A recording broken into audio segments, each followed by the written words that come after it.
usted a lo largo del tiempo que está en prisión ha hecho manifestaciones considerándose como preso político. Bueno, vamos a ver. Yo entré en prisión por la miña condición de independentista galego, eso va a ser un tratamento específico, un tratamento especial, non común, que non como a maioría de presos, que eu estou procesando, a mí non me son meus MPs, eu teño as comunicacións restringidas e intervidas, eu son fiscal de primeiro grado, contra a proposta de justificación do centro no que eu entro en prisión por unha decisión de Madrid, de administración penitenciaria.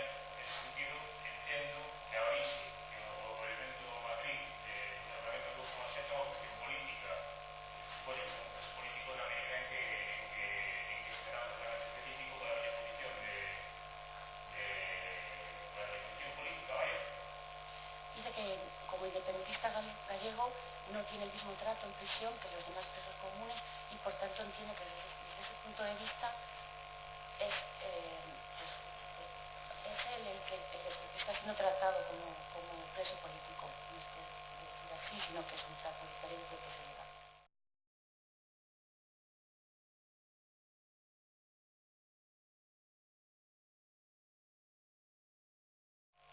Y de los efectos está traduciendo a medias las cuestiones que está diciendo mi defendido. Entonces eso va a afectar a su derecho fundamental de defensa. ¿Cómo?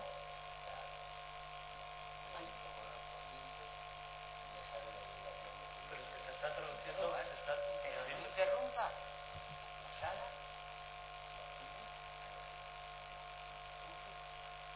en todo caso Estaría aquí.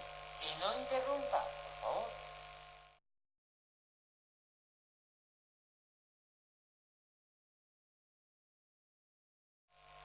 durante su estancia en prisión ha adoptado conductas de protesta considerándose como un preso político. Durante su estancia en la prisión, en algún momento tuvo usted actitudes de preso político, actitudes de protesta con respecto a su característica de preso político. No, eu durante a miña estancia en prisión considero que comigo, ata a miña estancia en prisión, si noutro considero que comigo está levando unha disciplina diferente que os todos os presos. O que si teño feito comunicados de queixas do meu distanciamento e de aillamento.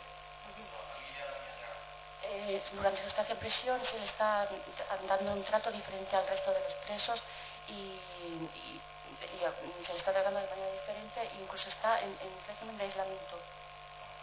¿Perdón? No digo que si teño comunicado a miña queixa conforme estou longe da terra, estou distanciado e aillado a miña familia, Sí que tiene una queja en cuanto que está aislado, separado de su familia y en régimen de aislamiento no puede ir a su familia.